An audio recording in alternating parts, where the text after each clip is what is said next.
Olá pessoal, tudo bem com vocês? Eu sou o psicólogo Wagner Almirão e eu estou aqui hoje aproveitando que estamos finalizando a Semana Nacional da Família para fazer uma reflexão com você sobre como estão as nossas famílias. Você já parou para pensar sobre isso? Como que está a sua família? Tá tudo bem? Precisa fazer alguma adequação? Pois é, nós vamos refletir um pouquinho sobre isso e para começar, quero dizer para você que há um tempo atrás existia um tipo de família que era considerado o modelo ideal de família, tá? Esse modelo ele era constituído por pai, mãe e filhos, tá?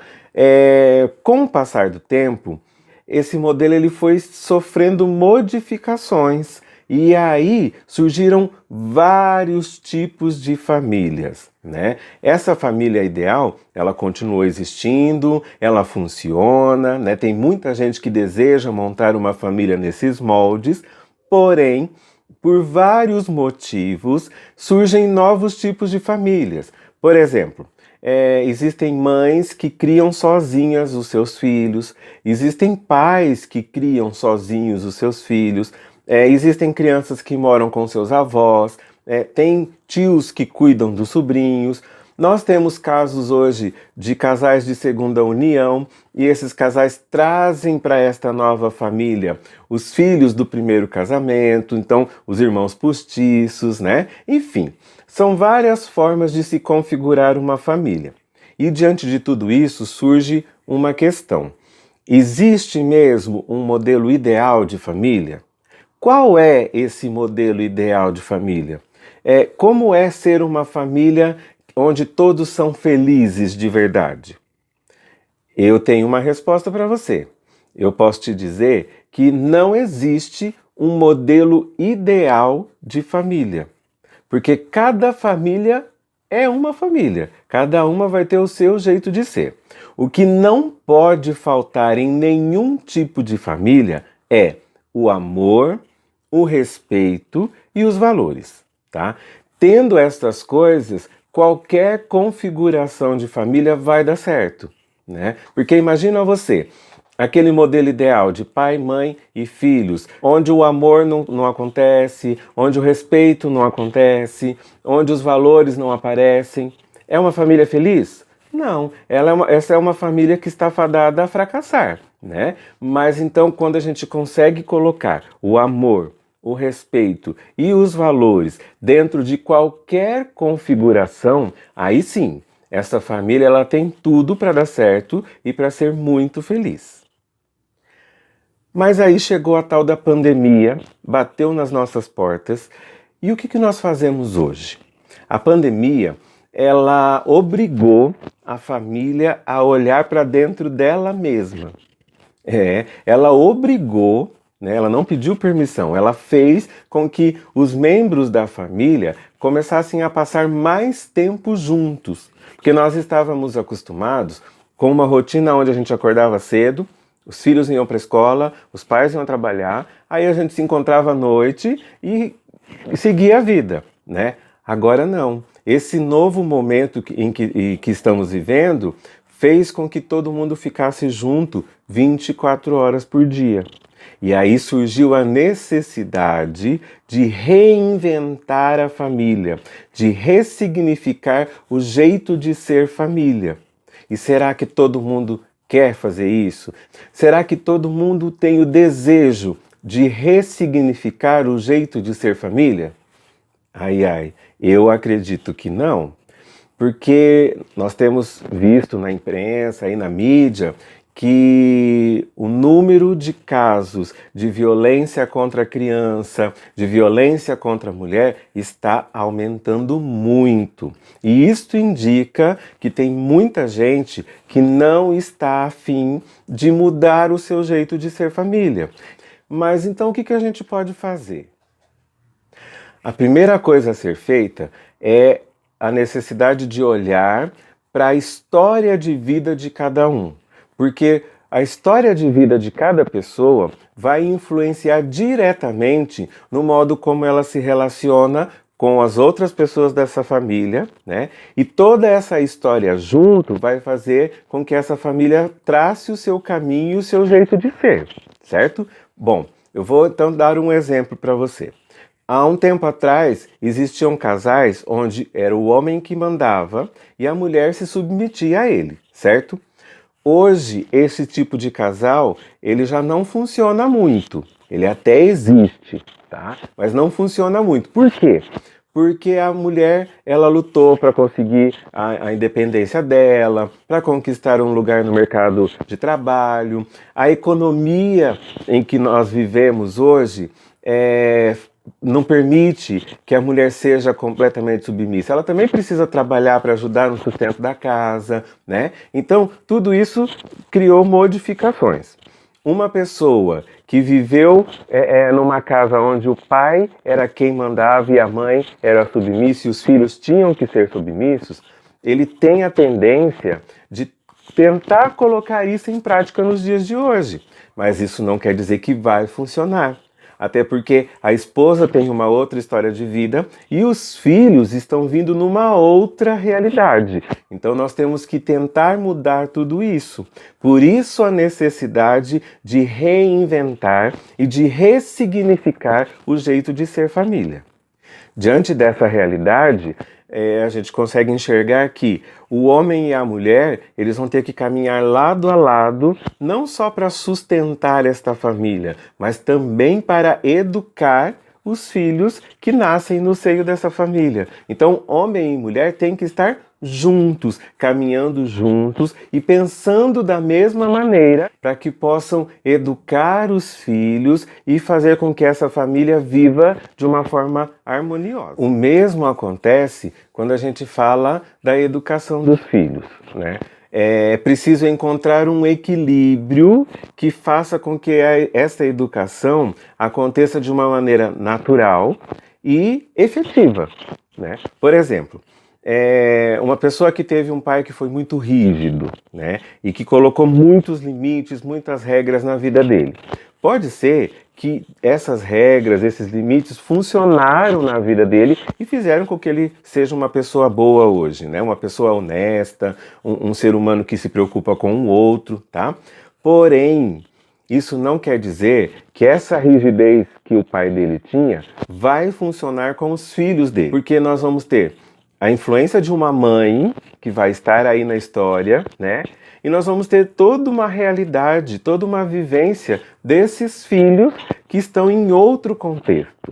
As nossas crianças e os nossos adolescentes hoje, eles tendem a questionar muito mais os pais, até porque eles têm muito mais acesso à informação. E tendo acesso à informação, eles vão ampliando os horizontes deles e vão questionando os pais. Mas como é que eu faço então para educar os meus filhos? Então o que seria ideal hoje para educar um filho? Equilibrar o afeto, quer dizer, a sua presença, o seu carinho, né? Ter isso tudo de um lado da balança e colocar do outro lado da balança os limites que são necessários para que essa criança compreenda o que é certo e o que é errado, o que ela pode e o que ela não pode, tá? Se você conseguir equilibrar o afeto e o limite, pronto, você vai conseguir trabalhar de uma maneira onde seu filho vai crescer sendo uma pessoa boa, uma pessoa honesta, uma pessoa bem educada e que se preocupa com o outro, né? Bom, eu acho que deu para perceber então que nós estamos num momento onde nada que é extremo vai ser muito bom. Nós vamos ter que sempre buscar um equilíbrio entre as coisas para poder viver em harmonia, certo? Pensando dessa maneira, você consegue perceber a necessidade de reinventar o jeito de ser família? A necessidade de ressignificar o modo de ser da família? Eu posso te dar 3 passos para você conseguir fazer essa mudança aí na sua casa, dentro da sua família, né? Primeiro, você trabalhar muito com o afeto, certo? Em seguida, trabalhar com a escuta e depois com o apoio. E isso com todo mundo, tá? Então eu vou dar um exemplo, certo? Uma criança de 4 anos de idade, mais ou menos, começou a brincar lá dentro de casa, pegou o lápis de cor ou giz de cera e riscou a sua parede. A primeira coisa que a mãe faz, ela vai lá e começa a gritar com essa criança, né? Fica brava com ela. O afeto já saiu de cena, certo? Aí, essa mãe pode até bater e tal, e fica lá brigando e falando e falando e falando.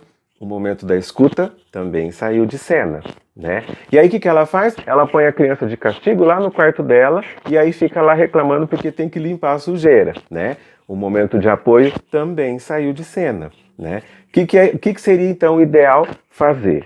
A mãe vai chegar, vai chamar essa criança e vai apontar o erro. Olha o que está acontecendo aqui, né? Olha o que você fez.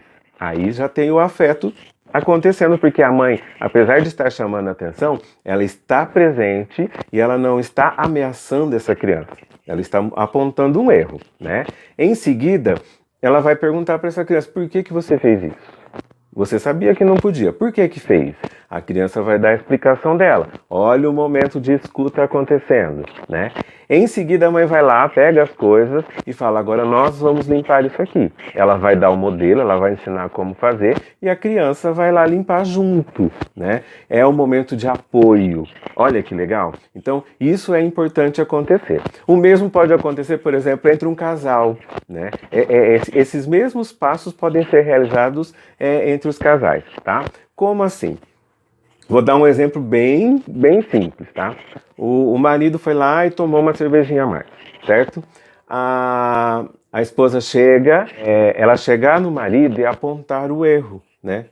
Lógico que se ele bebeu demais, ele não vai estar em sã consciência, então nesse caso é preciso esperar ele recobrar a consciência, né? Normalmente a gente faz no momento, mas existem alguns casos que é preciso esperar um pouco, tá? Então, aí apontar o erro, né? Mostrar para ele que ele se excedeu, que ele bebeu demais, enfim, né? Perguntar por que isso aconteceu, né? Qual foi o motivo? O que te levou a fazer isso?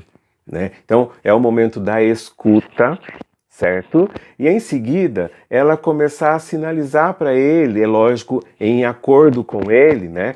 Então eu vou te falar, quando você começar a beber demais, mesmo que a gente esteja naquele churrasco de família e tal, eu vou sinalizar para você, tá bom? Então aí ela vai começar a sinalizar que ele está bebendo demais e vai ajudar a encontrar outros caminhos que não seja a bebida. Tá? E isso seria os passos corretos. Aí a gente está trabalhando um monte de coisa, né? Está trabalhando a relação, está trabalhando a empatia, está trabalhando o diálogo, né? Os valores, ou seja, o que essa família acredita, certo? Então hoje nós precisamos fazer esse tipo de trabalho em família, até porque estamos numa sobrecarga emocional. Todo mundo junto, 24 horas por dia, cansa. Mesmo que a gente ame demais, mas cansa, tá? Então, nós precisamos começar a trabalhar essas questões de olhar para o outro, de se colocar no lugar do outro, para que nós possamos viver em paz novamente e que a harmonia volte a reinar aí nas nossas casas, tá? É um jeito de ressignificar o jeito de ser família. Nós estamos reinventando o jeito de ser família. E aí, para finalizar a minha fala, eu tenho que falar para você o seguinte: a família, ela é o local de transmissão de valores.